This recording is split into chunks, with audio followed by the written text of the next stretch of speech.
Awesome. So thanks everybody so much for taking the time to be with us today and help us kick off Crowdsourcing Sustainability's Climate Jobs Fair. We've got so many great events this week. And today, I'm so excited for the panel that we have for you today. For those of you that don't know me, my name is Rachel. I'm Crowdsourcing Sustainability's community weaver, and I'll be moderating the conversation today. And so today we're going to be exploring, why and how every job can be a climate job and how you can be a climate advocate right where you are. So you don't have to, change your job or change your career in order to use your work to contribute to solving the climate crisis. We actually need folks in every single industry, every single realm of our economy working towards sustainability, right? And so I will let our wonderful panelists introduce themselves in a second, but we are thrilled to have Ayana Bodie of Drawdown Labs. Maybe y'all can just give a little wave so people can see who you are. And then Melissa Shong of Climate Action Resource Library, or CARL, and Emmett McNamee of Honest Work.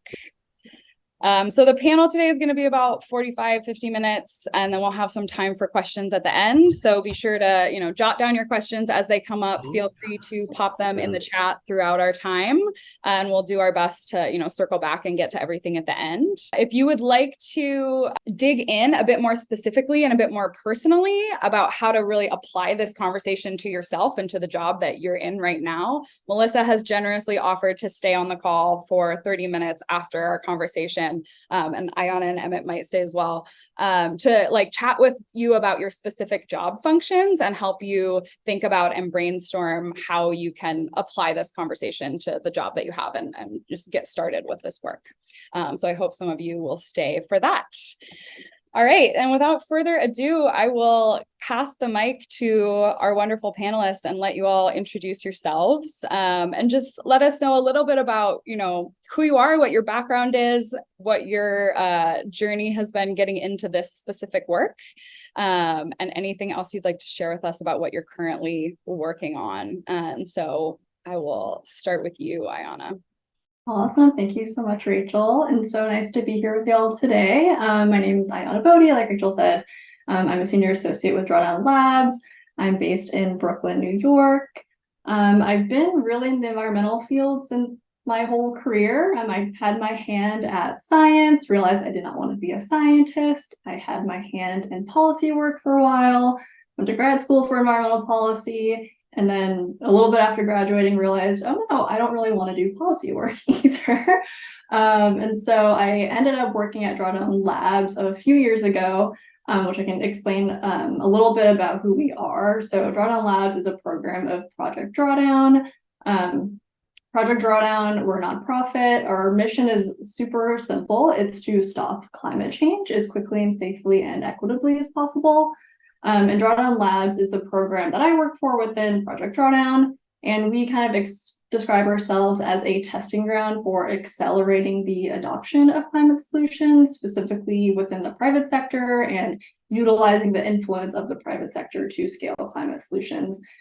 So I more specifically lead our employee engagement work. My work is really focused on helping employees like y'all to make their jobs climate jobs, no matter their function or their title or responsibilities. And just a little bit of quick background and kind of into that work. I think a key ethos at Drawdown Labs and Project Drawdown is that sustainability work needs to be democratized. And so all employees really need to play a role in accelerating climate action, also helping their companies reach their climate goals, and also kind of holding their companies accountable and kind of utilizing their power as employees and the people who kind of keep businesses running. And so my role is really focused on helping create resources for employees, building relationships with climate concerned employees and businesses, and really generally just working to show companies and industries how to strive for a higher standard of corporate climate action that includes every single employee in every part of their business. So I'm just excited to be here. Fantastic. Thank you so much, Ayana. And I'll pass the mic to you, Melissa. Hi, thanks, Rachel. It's so exciting to be here and see how many people are interested in this topic.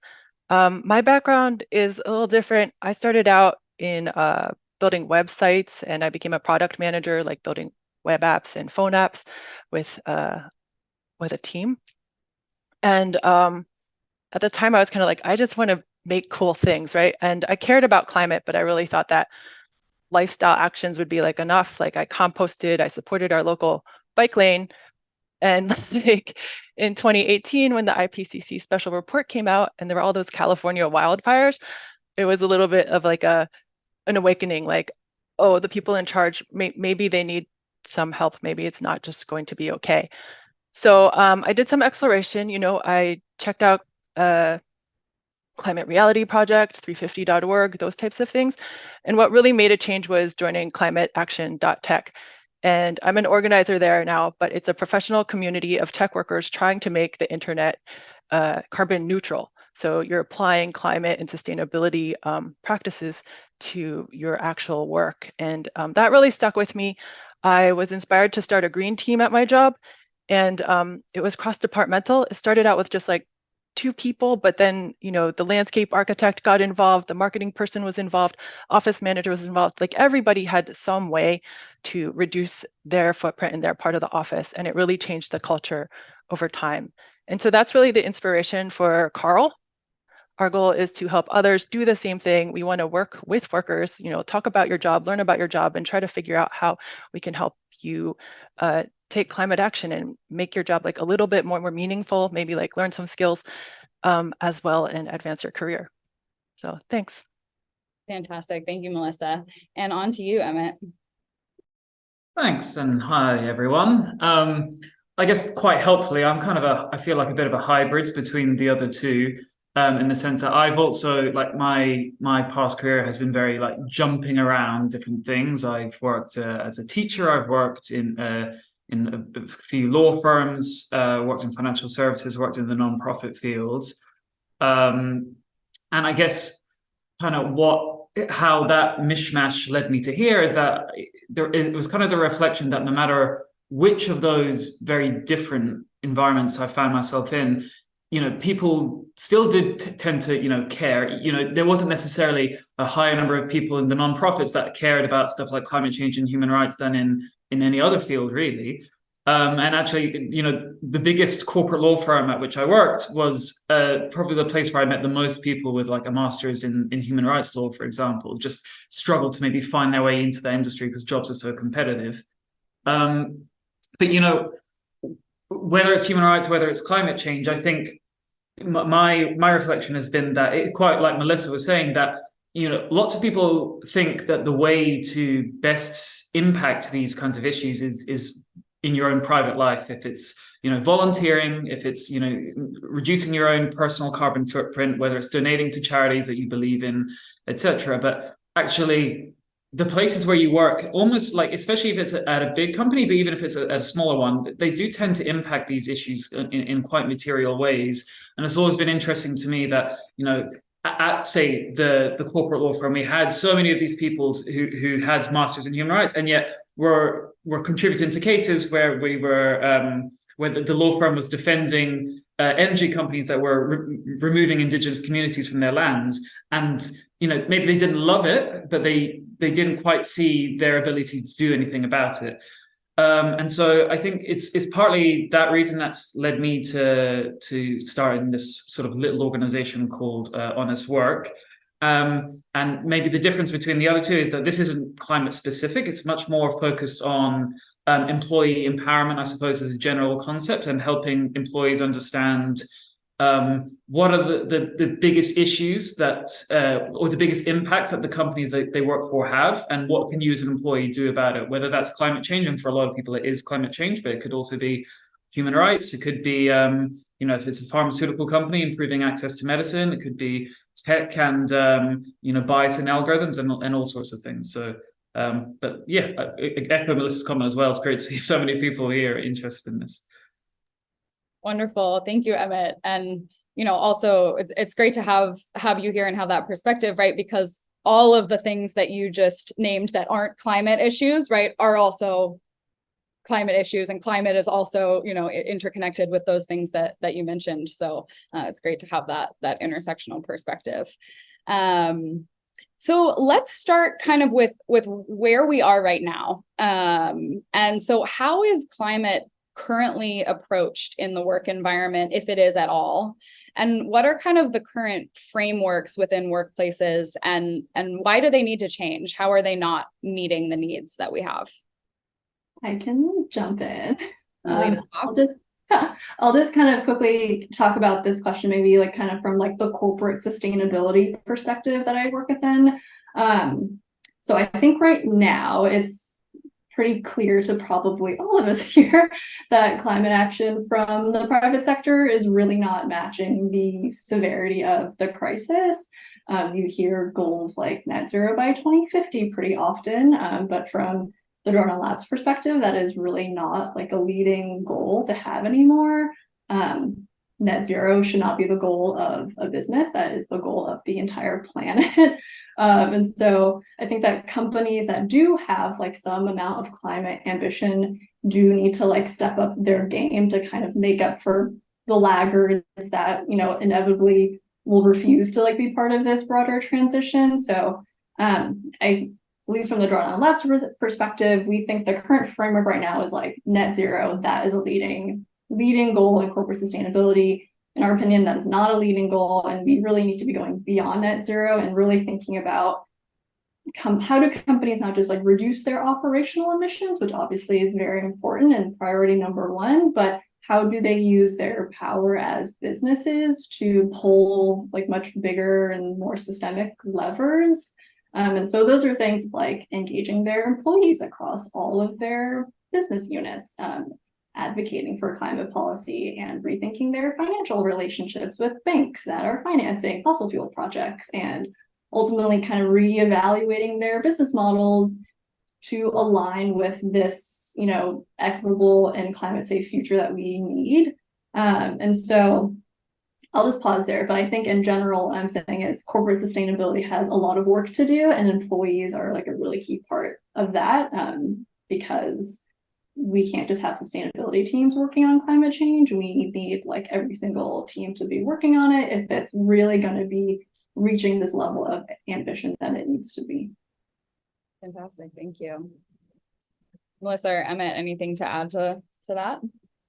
Maybe just very quickly, like, I mean, I was just reading a survey the other day from Deloitte about, you know, what people's views on workplace sustainability, workplace empowerment, etc. And it was interesting to see that there was a long list of issues over, you know, which of these do you as an employee feel like you have some influence over? And there was a list of about 7 or 8 issues. At the very bottom was sustainability, with about 15% said, you know, we have some ability to input on it. So I think Ayan is entirely right about, you know, corporate climate action not being good enough yet. And at the same time, a lot of employees want to see something done, but in the middle, you have this feeling of disempowerment. And so I think that's what we'll get into over the course of this chat. And just to clarify what you're sharing about that survey, you're saying that was at the bottom of the list, not as it's in terms of what people care about, but in terms of what people feel like they have the ability to impact. Exactly. Yeah, I guess I'll add sort of from like the employee perspective.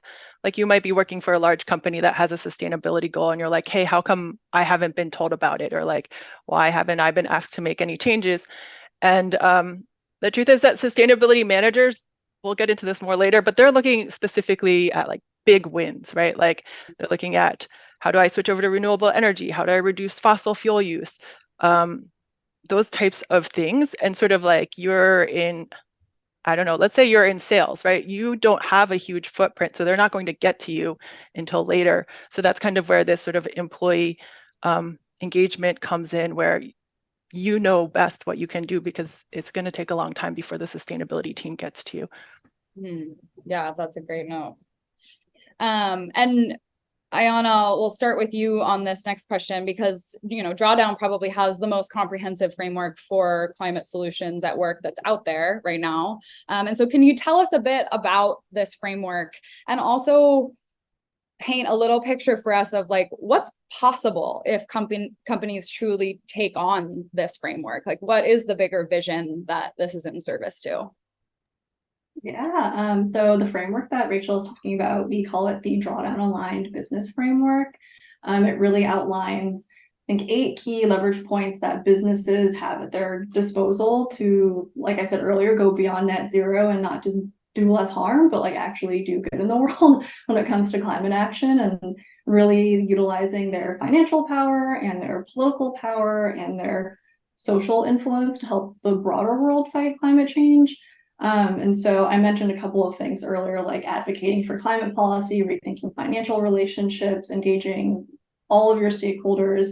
These are kind of like the bigger levers that we're thinking about. And so we're really trying to get businesses to expand or like kind of widen their aperture when it comes to thinking about how they approach climate action, and really like using these levers that they have at their disposal, especially if they're like a really large corporation. They have a lot of power, whether or not we like it, but that is kind of the state of the world that we live in, unfortunately.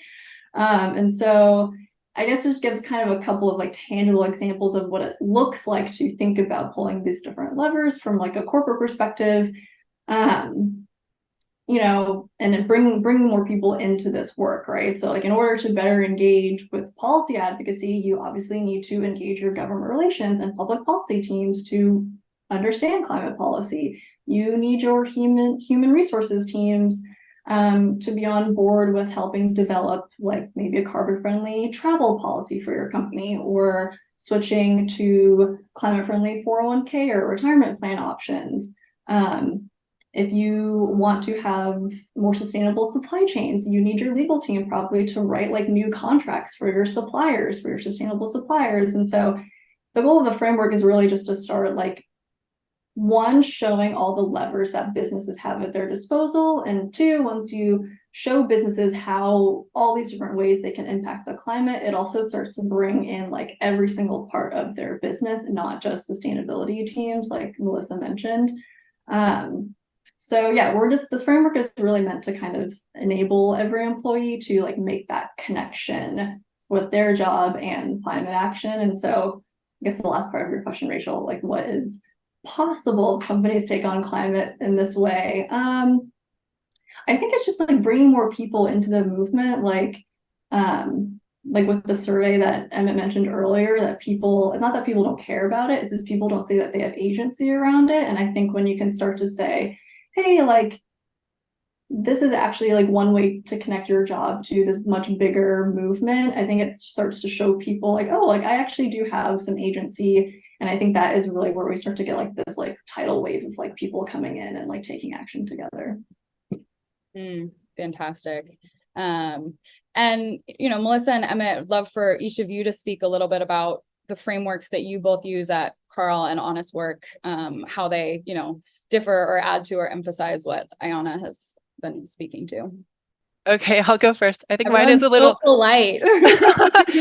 I think this will make sense though, because I checked out Emmett's framework for like action and 100% agree with it. And I think, okay, I'll go real fast. Ours is pretty basic. We kind of think about it in terms of like you have your job and you kind of just take an inventory of your work footprint. It doesn't have to be 100% accurate, just get started. Like if, say like at the green team that I was in, the office manager, right? She controls what kind of paper we use, how the office kitchen is stocked, all of these like little decisions. So kind of just write down what you have influence and control over. And then also like look downstream and have kind of a systems view of your job. So you know how your job influences the climate and how climate is also going to influence you, because climate change is coming. And like say as a tech worker, I knew that like business continuity was an issue, right? So climate affects that. So that sort of relationship. And then you narrow down that list into like what you can actually affect and change relatively easily. So for the office manager, she has to stay within budget, but she can switch out what she buys. And then the next and last step is just to start with where you are personally interested in like changing. You're going to have like a dozen things you can do, but maybe there's only one thing you have time to do, or maybe there's one thing that will like help you learn a new skill. Go do that. Like try to integrate it into your job. And then as you take each step, you'll see more that you can do. So don't think of it as like, got to do it all now. It's going to be an evolution. Yeah, getting started is often the hardest part. I mean, I don't really have much to add to what the other two have said, because I think it's pretty comprehensive. I guess the only point I would make in addition maybe is, Melissa's talking about, what's kind of within your control, within your job, what you can influence. I think once you start moving more to Ayanna's type questions about, the company-wide approach to, policy engagement and political donations and all the rest of it, I think that's kind of when the collective action point becomes extremely important. And so, there's a limited efficacy of, you sending an email to either your CEO or to someone randomly and saying, hey, I'm this person, I care about this issue, and this is a good change you can make. I think often it does require, if you need to start first convincing your colleagues, start raising it in sort of groups that care about this. If it's a green team, if it's an employee resource group, some group that has a sort of dedicated interest in this already, get it on their radar. Maybe raise it in town halls, group meetings, where see if other people feel the same. Like, try and get a better idea of, do other people in the company agree with me, and then also how can we demonstrate to senior management that this is it's not just me as an individual I feel this way, this is a shared sentiment across the organization, and that creates much more pressure to act. Absolutely. Yeah. The relationships are always a critical part of any change making work. And so, Melissa, you were mentioning, for folks to, start thinking about what is the environmental footprint of their jobs, right? So can you talk us through a little bit, maybe the first few, questions that people can ask themselves, or factors that people consider to start putting that together for themselves, of what's the environmental footprint of my job? Sure. Well, I would start first with like fuel use or electricity use, if you have any control over that. And then just like other big sources of emissions would be like flights, and then also your materials, so like your resources, any tools you use. At one job I had, this is just super minor, but it's about like changing the culture. We actually had like an office supply swap on Earth Day, because everybody had extra stuff, and just got people thinking about all the stuff that we use to do our jobs. I'll just list 2 more areas. Waste is actually a place that is a good start. Like, I've heard of several initiatives that started out with just composting in the office kitchen. That gets the conversation started. And water is another area. And then the last one, since a lot of us are probably information workers, data is also something that you can look at, because data takes up space in data centers. That requires a lot of energy and a lot of water. Absolutely. Yeah, thanks.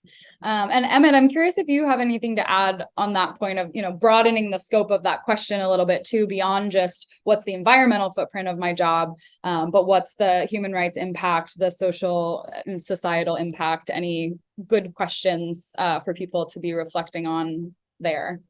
Yeah, I was going to approach it from a completely different angle, and maybe I'll try and get to yours indirectly at the end. In some ways, I was kind of, I think sometimes thinking about it as your personal footprint isn't always the most, the most helpful framing.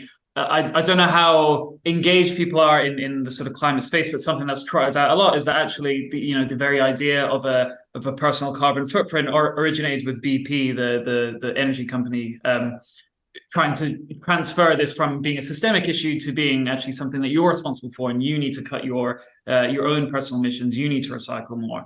And so in that sense, I think it should be less about, and I think a lot of people end up interpreting it in the workplace in terms of, I need to work for a green company. I need to be, that's how I'm going to contribute. But then obviously the downside of that is, okay, you leave that company and you're replaced by someone else who maybe doesn't really give a shit about the environment. And so, so this is just kind of making the point of, you're all converts, I suppose, by virtue of being here. But yes, thinking about it just in terms of my carbon footprint and working for a company that is or is not sustainable is not necessarily the most helpful way to look at it. It's much more about, where can I be additional? For some people, that you're going to be an additional in working in a green company because you're solutions oriented, you're an engineering type, you just want to run and have the permission to run. But for other people, you might be, you know, a bit more of a diplomat, and you're good at winning people over to your cause. And actually, it's good for you to be in an environment where people aren't actually going to take this action if you weren't around. So I guess that's just how I'd say to look at it. Yeah, absolutely. And I mean, you know, I think you really just like hit the nail right on the head in terms of, you know, really the whole purpose of this conversation today, which is that we can't have everyone who cares about climate like just going to the climate industry, right? Every industry needs to be considering climate and human rights and all of the impacts that our economy has. And so we need folks with those perspectives in jobs that we might not consider, you know, climate jobs. And so, you know, then this is a great segue too, I mean, of like, you know, zooming out from thinking about, you know, your job or your role within your company, but thinking about the business or organization as a whole. And so what's kind of, you know, again, good questions for reflection or frameworks to think about the realms or departments of a company or organization that need to be considered in terms of organizational impact and action, and what are some ways to think about starting to, you know, as you say, Ayana, like democratize climate action within the organization or de-silo the climate conversation, like you all are saying, from, you know, just being inside of the sustainability team. Some ways for folks to start thinking about that at an organizational level. I can just jump in really quickly. And I think going back to the drawdown line business framework that I mentioned earlier, I feel like there are a few levers that like help at least me and hopefully other people think about kind of like, okay, like this is my personal footprint, but then what is like one or two like layers out? And I think so 3 of like the leverage points in that framework, I think are like really powerful. And I think that's like thinking about like the products and the services your company provides and the partnerships you engage in to create those products and services. So thinking about like your suppliers, like I mentioned earlier, like do you have a supplier contract that gives preference to suppliers that have science-based targets? I feel like that is starting to get to like another layer that goes beyond just your personal role or even team and starts to affect like a broader supply chain. Another leverage point I would encourage folks to really think about is investments in financing. So I mentioned kind of like what are your company's financial relationships? This one's a little tricky because obviously like major corporations, they don't have really any options but to bank with like a major multinational bank that is taking their investments and putting it toward fossil fuel projects. But just like thinking more critically again about like the partnerships that your company engages in and thinking about are there alternatives to those partnerships and relationships. And then the last piece I'll mention again is the policy advocacy piece, which is huge. And it's the thing I want to mention about policy advocacy is that it really starts to get out to like so many different like layers of influence because, you know, policy advocacy is going to make the broader like business landscape more conducive to climate action just beyond your own company that you work for. So a lot of companies that have climate goals might not even be able to reach those climate goals that they've stated without like major policy and regulatory change. Just to give an example, like say you ship a lot for your company, you ship a lot of products, you have a goal to go 100% like EVs for your fleet. But if you live in a place that doesn't have good charging infrastructure or infrastructure to support that goal, then you're not going to be able to meet that goal. So you need like a big policy and regulatory change to support that. And so, yeah, those are just like the 3, I think, like buckets of action that I would encourage people to think about that kind of starts to go like a couple of layers out just beyond your own specific role. It's fantastic. Thank you. Again, bringing it back to the systemic nature of all of this. Melissa or Emmett, anything you want to add on that point? I think like as an employee, it's important to follow up. And like now that you know kind of how the system works, when your company says, hey, we have these sustainability goals, you know, and they're posting it on LinkedIn, they're sharing their sustainability report, like just ask a question, open it, like they're checking to see if people are downloading it. And one of the business incentives of doing sustainability is for employee like retention. So they need to see that employees actually care. So just asking questions, reading about it, it does make a difference. Yeah, that's great. It has to be a two-way street. Fantastic. And, let's shift gears a little bit and talk about some of the obstacles to doing this in your job or in your organization. And so can you all speak to what kind of comes up as major obstacles that people face in either trying to bring the climate conversation into the workplace at all, or trying to, galvanize climate action in the work environment. And, particularly if there's anything important for folks to know about like their legal rights as employees, or anything important to, consider when engaging in advocacy at work. And particularly, we all know that things like race and gender and sexual orientation can impact our power and security in the workplace. And so if there's anything particular about how those systemic inequities can intersect with climate advocacy at work that feels important for folks to be aware of. Maybe I can take a stab to get started. I don't know if people can tell from my accent, but I'm not one of you stateside people. I'm based in the UK and I'm half Irish. But I think the common thing between the UK and the US is pretty like unfavorable labor laws, basically, and not the greatest protections for employees who are interested in organizing around any issue. I would say that risk is particularly pronounced when it comes to issues like sustainability and comes to all of the sort of issues that I'm talking about. In the US, you have what's called a protected concerted activity, which are sort of a protected range of protected things that employees can do when they're organizing around their working conditions and mutual aid.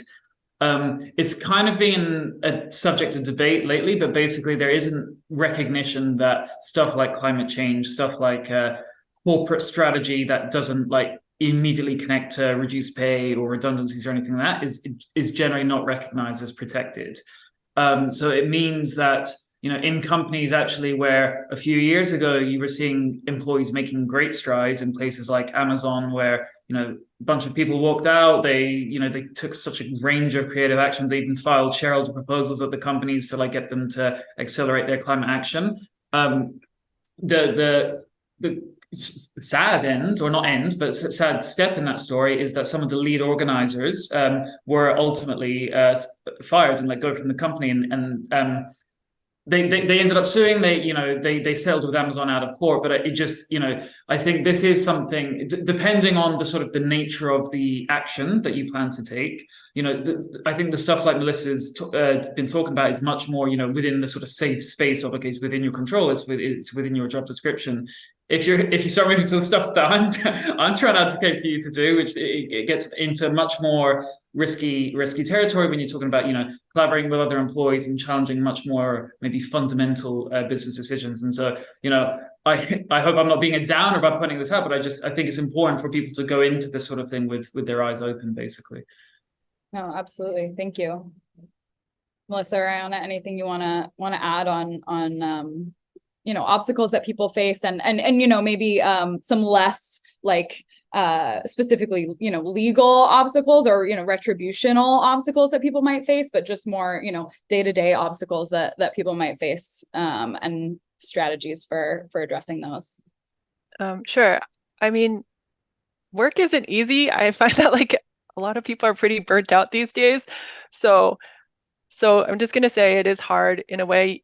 The whole idea behind Carl is to like not give you another job on top of your job, right? So it's just sort of like taking small steps, and hopefully, yes, the goal is for sure collective action like Emmett is talking about, but it does take small steps. And in my experience, the place that I was working at, we didn't talk about climate because we were in a flood zone. And so it was kind of like hush hush for a while, even though it was something we should really talk about. And so we met like in secret, at the start. And I think if you are organizing, like make space for people to participate in a way that is safe for them. So we actually had someone who is a little bit higher up, but he couldn't really be seen like with us, like ragtag group of people at the bottom. So, he might just pop in his head during a meeting and share some information and then leave. And so, giving people that option, respecting differences in like risk, will help you build coalition and will build strength. And by the time that we were done, just to have a happy ending, like the leadership team was just kind of like, of course we care about sustainability and climate. Like, why are you guys like hiding these meetings? So things can change. That's great. And there's actually a couple of things I'd like to double click on in what you shared just now, Melissa.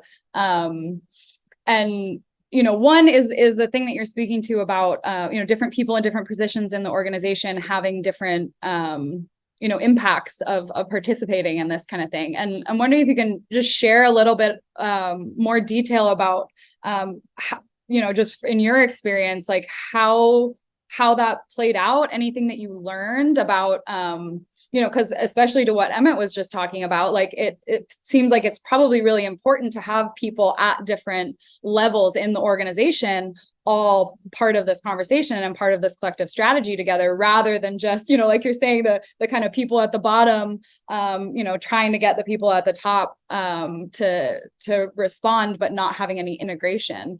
And so yeah, just like, what was that like in your experience, and any kind of learnings that you want to share with folks?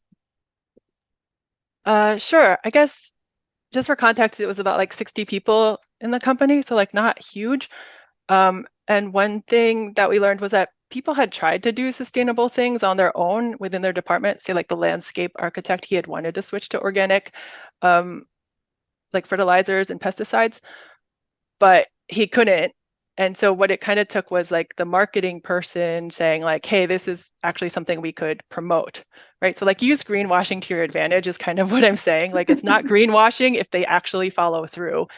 And then my role was I met another organization that had like beautiful gardens and landscaping, right? And I found out that they were doing organic stuff. So those two things in combination helped him convince his team that he had a good idea. So I guess what I'm saying is don't discount small connections. It's not going to be like, hey, we send out a flyer, people come to our meeting. It's really a lot of like sounds like some sort of like whisper network, right? But it's like, who are you friends with? Who do you get lunch with? And you slowly bring people in and they'll find a way to help. Yeah, that's great. Thank you. And then, the other piece that I just wanted to circle back to, and what you were saying too, is, this thing of, this is like one more thing I have to do at work, right? And I'm sure most, if not all of us, can, like, even thinking about it, I can almost like feel that in my body, right? Of like, oh God, like another task, another problem to solve, right? And you're right, so many people are so burnt out. And I'm wondering if you have any thoughts or reflections on, flipping that script a little bit and reframing that in terms of, particularly if you are somebody who, cares about any issue, climate, human rights, and is feeling, isolated or de-energized because you're in a job that doesn't integrate or impact those issues that you care about, that then the positive psychological, emotional, and relational impacts of doing that extra thing, because it makes your job more fulfilling and more meaningful potentially. So I'm wondering if any of you have any thoughts on just a little reframe on that. I can quickly jump in and just really quickly give an anecdote of someone I spoke to actually really recently who works for a tech company. And they said that they actually talked to their supervisor about this, and they got their supervisor to let them work on sustainability, climate related issues for like 2 to 3 hours per week, which I think in the grand scheme of things is not a ton of time when you're working 40 plus hours a week. But I would definitely encourage folks to see, like, if you have a good supervisor and you think that this is something they let you do, I think this is a super good ask to like be able to bring this into your work without making it an extracurricular. So I just wanted to throw that idea out there for folks. That's fantastic. Thanks for sharing that. I similarly have a friend who did the same thing with kind of, gender equity and diversity issues at her workplace, and ended up creating an entire role for herself, and kind of a career jumping off point for herself, just through saying like, hey, this is important to me and this impacts me in the workplace. And, here's a proposal for how I'd like to work on this at work. So yeah, thanks so much for bringing that in. Any last thoughts on that, or ready to move on to the next? I'll add one thing. Like maybe that sounds like a big ask. A smaller ask would be, to ask HR if they could like sponsor a workshop or something and get some budget for it. You could start an employee resource group. I know someone who started one, and then they got like a bit of a bonus for leading that. And if your workplace climate isn't amenable to any of these things, I actually recommend going to Emmett's like how to do this work, where he talks about just finding somebody or finding a group, or you can find a group outside of your workplace. There are a lot of climate professional groups that are popping up, kind of like climateaction.tech, and just find a community, and that will give you more energy for this work. Absolutely. Yeah, I think you really can't overemphasize the impact of relationship and connection with other human beings in doing this work. So definitely don't discount that. And so, we've touched on this many times throughout this conversation, but, each of our jobs and then each of our companies or organizations, right, exists within a bigger system and context of economics, policy, law, all of these kind of, bigger systems. And so, and Ayana, you mentioned policy advocacy as, a particularly important leverage point for folks, but I just wonder, digging down on that a little bit, what are some, changes that people can advocate for at this larger level that can help make climate advocacy and, a sustainable economy in terms of every job really being a climate job rather than, having to only be in the climate industry to be able to have an impact? Are there any particular realms of economics, policy, or law that are particularly important for people to focus on, or just any thoughts on where people can target their attention if that's the level that they're wanting to have impact at?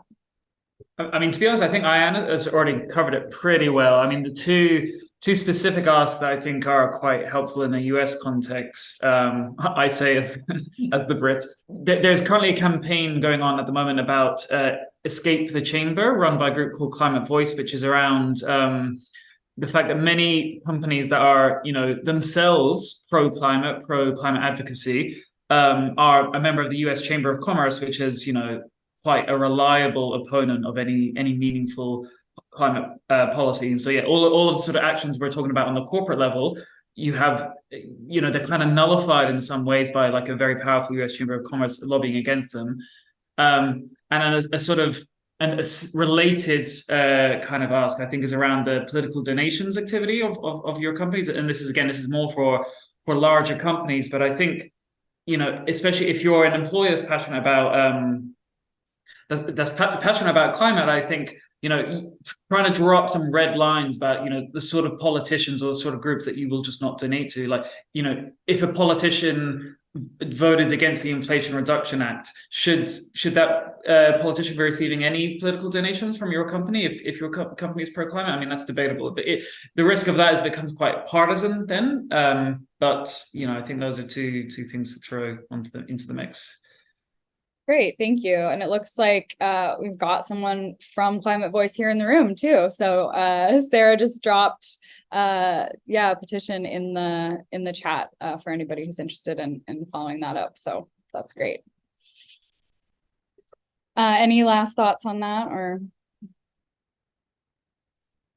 I guess, yeah, go ahead, Anna. Oh, just really quickly, I would just say, please look into your 401k or retirement plan options at your company. Often the one that you're just automatically signed up for is not invested in sustainable solutions, and you can use a lot of tools out there like fossil free funds to literally just put in the name of your fund, and it'll give you a rating on how exposed it is to fossil fuel projects. So just wanted to give a plug for the retirement plans as well. Absolutely. And I just dropped a link in the chat to an organization called As You Sow, which does, has been working in this space for really decades now, and has some great resources for you to find out where your 401k is being invested, and some actions that you can take to advocate for shifts in that area. So thanks for mentioning that. Well, as we're kind of getting to the tail end of our conversation here, and so I'd love to just hear from each of you about, again, circling back to this kind of bigger picture, bigger vision of what does being a climate advocate at work mean to each of you, and what is the kind of bigger vision or goal that you are really resonates with you in this work, and the impact that you hope that will have. Oh, it's hard. I feel like it's kind of broad. We're all sort of like discovering what a climate advocate can be, and you're both advocating for it and you're changing things and reducing the footprint. So I think it's someone who like really understands the intersection of climate and their profession and their industry. And in particular, they like understand where there's common ground and where we can take action now. And they're on the lookout. They're constantly like on the lookout for climate action and acting on it when it's possible. And the vision is that that there's like millions of us, right? Like, I don't know global stats, but in the US, it's over like 62% sort of care about climate, feel responsible for it. And there are millions, hundreds of millions of workers. So if we empowered all those workers who cared, we could really transform the economy. And that is the goal here. So that's the vision. You're all a part of it. Glad you're all here. Absolutely. Thank you. I'll just add to that, like plus to what Melissa just said. And I think we touched on this a little bit earlier, like no matter your comfort level, whether you like want to like raise your hand at an all staff meeting or organize your employees, or if you just want to do something smaller, start a green team, change the snacks in the office kitchen, like I think no matter big or small, I think anyone who's taking any type of action at work is ultimately like trying to create change, and I think that's like very powerful. And so just I think being a climate advocate at work is just remembering that you're being very brave, because no matter what change you're asking for, creating change within a workplace setting I think is a huge win. And so I think just remember that you're kind of like the work, no matter how small you may think it is like much bigger than yourself, and would just encourage folks to kind of like remember that the power they have as employees, because without you, like businesses would collapse. So Absolutely. Yeah, thank you. And maybe just to pick up on that last bit, I think it's totally right. And the point as well is you're in the majority. Like there's so much consensus that things need to be done, but for most people it's more of a passive preference. Like if you gave them the choice, they would like to see more climate action, and what often is needed is a spark, someone that triggers that employee action to say, actually, what, I feel that way too, actually I would like to see this change too. So if it is something that you're passionate about and is a sort of challenge you're willing to take on, like there are people that will support you, just kind of need to give them an opening. Absolutely. Thank you.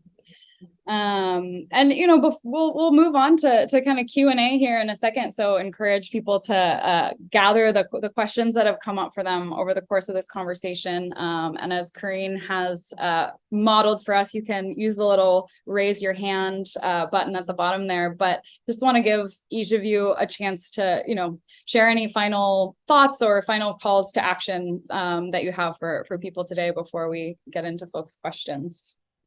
I guess my small call to action is just speak to someone. Either identify one colleague that's likely to share your views and have a conversation about it, try and get the ball rolling, see what you can do together. Or even thinking beyond your own organization, we all hopefully have friends and acquaintances that work at relevant companies. It might be a case of reaching out to them and say, I see you work for this company. Have you ever considered doing this? Have you ever considered taking this action? I think, if you go to the Project Drawdown website, they've got excellent resources. If you go to the Carl.eco website, all of these different job descriptions that can help. If you know someone, performing one of those roles, just, drop them a line, say, here's the guide. Like, I do like a sort of monthly newsletter, which is a bit more broad, but more about, how you can have an impact in your role, whatever it is. But, I think it's always just about trying to, reaching out, trying to just bring in one more person into the sort of, into this employee climate movement. And that's how we grow. That's how we'll make a change. Absolutely. Thank you. Melissa or Ayana, any last thoughts before we move on to questions? I agree 100% with what Emmett just said. Like, you're here, the next step is actually easier. Reach out to someone you know, or sign up for a professional community that's working in climate. All right, well, it looks like we've got a couple questions to kick us off. So yeah, I'll invite you to just unmute and ask your question. And if you don't want to do that, feel free to just write your question in the chat and we'll have our eye on that as well. But Karine, you want to start us off? Sure, thank you. And thank you. You pronounced my name correctly, so that's awesome too. Although I answer to lots of other variations on a theme. I just wanted to offer a couple of ideas and then also ask a question. So one thing I've done in my workplace is remove the trash can out of my office. So that's a signal to the custodial staff that I don't have any trash. If I generate trash, I take it myself to my own home, and it makes me very conscious of how much trash I'm bringing to the workplace and expecting my employer to offload for me. And then, of course, that also eliminates the plastic bags that are lining the trash can, and then the bigger plastic bag that all the plastic bags get put into, and so on. So I feel like it has a bit of a trickle-on effect. And another thing is to bring my own hand towel to the washroom, to the restroom. Trying to eliminate any use of paper towels. And if you're in a small enough office and there's a known quantity of people who will be using the same communal bathroom, you can hang up hooks and put your name on the hook, and that's your towel, and you don't have to remember to bring it with you to the restroom every time. But those are some other sort of ideas of how to eliminate waste. And one of my favorite is that I have my own compost bucket at my desk. So this is just a large, peanut can, and I just, poke a hole in it, and I dump my whatever, the leftovers from my lunch or my tea leaves or my coffee grounds or whatever. And it's, I can carry it fairly easily back home. And I'm fortunate enough to have, and I realize not everyone has an option to compost where they live, but the idea of bringing home your own organic waste or taking it somewhere else besides putting it in your corporate trash can is another idea. And then, of course, sharing that with your colleagues and showing them how really it's quite easy to take your own towel to the restroom, right, or hang a hook in the restroom. Those kinds of things. You, of course, don't know if someone else is going to use your towel. So obviously it is context specific. The thing that I wanted to ask is, and it was mentioned, I think, Melissa, you said, join a professional organization, and I've joined quite a few, but I just wondered if there's any group that offers accountability and support for people who are working on making changes from within where they work, because it's a little scary, right? And I think having other people to talk to and to hear their wins and their challenges, that's very focused, on making, so I call it blooming where you're planted. I just finished the Terra Do 12-week boot camp learning for action. And the end of that is make your own climate action plan. And so I've been thinking for a long time, do I move to a different workplace and try to find a whole new job, or do I bloom where I planted? And at the moment, I'm trying to bloom where I'm planted, but it is very scary. It's easy for me to take these little private actions that not very many people know about. And, the fact that I'm taking my own trash home and not using paper towels, but it's not systemic inside of my organization. And that's scarier. And so that's where I would like to have some kind of a support group. So I didn't know if that was available. Sorry, that was quite long-winded. Thank you. Yeah, that's a great question. I think there are, but it's like usually the corporation has participated and they have like a membership, and then this organization will provide that for you. I don't know if Drawdown Labs does, but I actually do know about Terra Do, and I know someone there who they're trying to create their own accountability group. So if you have the bandwidth for that, I would, use Terra Do, use the people you already know, and say like, hey, let's just meet once every other week. And that's what helped me start the green team, was I had that kind of accountability. And if you don't have the bandwidth to organize it yourself, you can just ask. like definitely ask Teradu. They're so friendly. They'll help you Yeah, out. yeah. I didn't know if there was a broader outside of Teradu, you know, so that, because that's kind of insular of people who have, you know, done one of their courses. And I just didn't know if there was a larger, if Project Drawdown had a community specifically for people who are trying to make change from within. But if they don't, that's fine. I was just wondering. Yeah, unfortunately we don't, but I was just gonna put this in the chat. I would encourage you to check out an organization called League of Entrepreneurs, and I'll just put this in the chat now. I know that their whole thing is fostering community for people who are kind of internal change makers, so I would definitely encourage you to check them out. Great. Yeah, there's also a note here that the Work on Climate Slack might be up for having a specific channel. Yeah. Great. Thank you. Yeah, no, that's a great question. All right, Sita. Hi, thank you for taking my question. I know we're about to finish here. So I'm based in Massachusetts, just outside of Boston, and I am the vice president of a sustainable organization in town. So what we do is spend a lot of time advocating, and what I'm interested in finding out is we work with the city a lot, and we have green teams. We've actually implemented a pilot compost program, but we get pushback from the town on implementing these programs. We were being told not to start it up because there are too many logistical things to start up in the school. And we were like, well, actually, we could be a logistical thing to help you. We're all volunteers. And I guess my question is, are there resources that we can send to the town to say, hey, here are ways that you as the town can be more sustainable or climate friendly, and have that be supportive of our organization, which is completely volunteer, nonprofit, sustainability organization that goes in and does all this work. But then like we are being looked at as like the crazy people who are asking people to actually compost and recycle.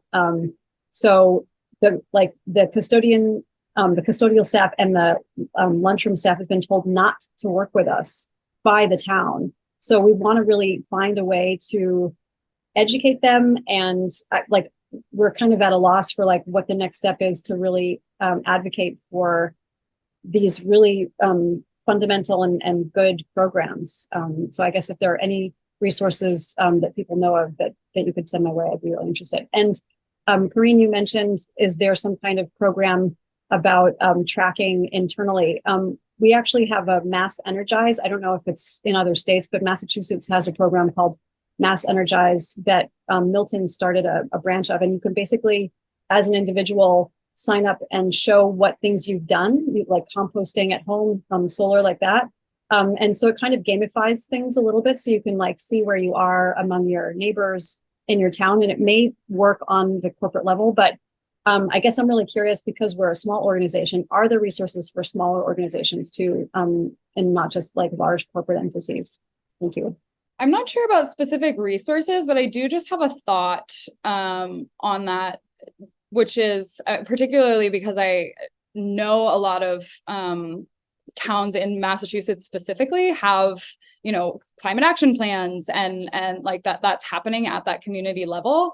And so one idea would be to reach out to those folks. And if you're working particularly in schools, like particularly schools that have taken that on, and have conversations with those folks that, you know, have done that successfully or are really, you know, actively engaged in that process with their town, about, you know, how they got the town on board. And, you know, if you can get somebody from those schools or from those towns to connect with their counterparts in your town to kind of, you know, have that conversation about like, look, like these are all of the positive benefits that we are seeing from engaging with this, and, you know, kind of get somebody who is more of a peer to them, or who they might be more likely to, you know, trust or listen to, that might be kind of an avenue into changing some minds there. So it's just a thought. Thank you. We are at our 2:30 time, so I just want to note that if folks have to go, great. And do our panelists have a few more minutes we'll take these two more questions that are up? That good? Great. And then I also just want to remind everybody that we'll take these 2 questions, and then Melissa is going to stay on. And we had one question specifically about it in the chat. Jacob was asking, like, what can I do as a part-time grocery store employee? And those are exactly the kinds of questions that Melissa is going to be helping you think about for about half an hour after we're done. So if you're going like, okay, this is all, great, but how do I apply this to my specific job? If you can stick around, please do. And so Maria, am I pronouncing your name? Maria, yeah, that's Maria? Great. yeah. Okay. Thank you so much for your wonderful presentation. So my question is about sort of career changes. And I've noticed that in many workplaces, there are increasing numbers of people in different phases of life who are switching jobs or careers. And I'm wondering, how can people continue incorporating climate action into work when navigating a career change? I guess one way, I'm assuming you're switching from one non-climate job to another non-climate job. So one thing you can do that will sort of influence things is to ask when you've if you feel it's safe and you've made it through the interview process, towards the end, and they ask you what questions you have, you could ask them about the company's sustainability goals and how they are going to approach future regulations or climate change. So that's a way to show that that is something you care about. I've also heard of people who have mentioned that they care about climate in their job search, and they actually assigned them to a role that was more climate related. So good luck in what you're doing. Thanks, Melissa. And Maria, I'm going to drop a link. You should come to our event tomorrow because that's more focused on the switching, right? Today, we're more talking about okay, if you don't want to switch and you're not interested or it's not realistic for you, what can you do where you are? But I'll drop the link to the rest of our events because they're more focused on if you are trying to actually work in the climate industry. So we'll take Mark's question and then we're going to switch gears after that. Great. Yeah, thank you. My question is really about, as someone who will also be attending tomorrow's session, but as a sort of recently laid off tech worker, curious as I'm eyeing potential future opportunities, curious to get your take on companies that have really adopted and are active in ESG and ESG investing. I'm just kind of curious if that's something that you feel like is, from your experiences, an indicator of an organization that truly sort of believes in sustainability in the workplace, or if that's a bit of a sort of greenwashing tactic that can be more sort of a way to, I guess, appease shareholders, appease employees, but not really live up to some of the kind of commitments that folks who are really, I guess, sustainability driven would expect. I think if a company is investing into ESG initiatives, that's a good sign, but I also want to here in the US currently, we don't have, mandatory disclosure around these things. Hopefully soon we will, but I don't want to be pessimistic, but I think as someone who is potentially looking at these companies, I would definitely go in with a sharp eye. And I think ESG is great. I think it's lacking in a lot of ways, kind of for a lot of the things that I mentioned earlier today around what is a company's lobbying practices or trade association memberships. Those things aren't ESG, right? So I would definitely just encourage you to look into do a little research into, if you can, looking at companies policy actions. Who are they giving money to? Definitely encourage you to, like Melissa said, if you're in an interview process and if you feel emboldened to do so, asking about do you offer climate friendly retirement plans, and just getting a little bit deeper into what they're doing. I think ESG is a good signal, but it's not the level of ambition that we need more often than not. And unfortunately, we have to do a lot of our own digging to really find out if they're greenwashing or not. Yeah. Great, Thank you. thank you. Yeah, so just thank you all so much. Thank you, Ayana, Emma, and Melissa for taking the time to share your wonderful work and your expertise with us. And thank you so much to everybody who, spent this hour with us on the internet. There's a lot of places to be. And so thank you for being here with us today. And yeah, I hope that this gave you a inspiring sense of what's possible, no matter what your job is. Every single job happens on Earth, and so every single job has a role to play and a contribution to make. And so I hope that you're feeling bolstered and empowered to move forward wherever you are. So thank you so much, and hopefully we'll see you at the rest of the events this week. And have a great rest of your day, everyone.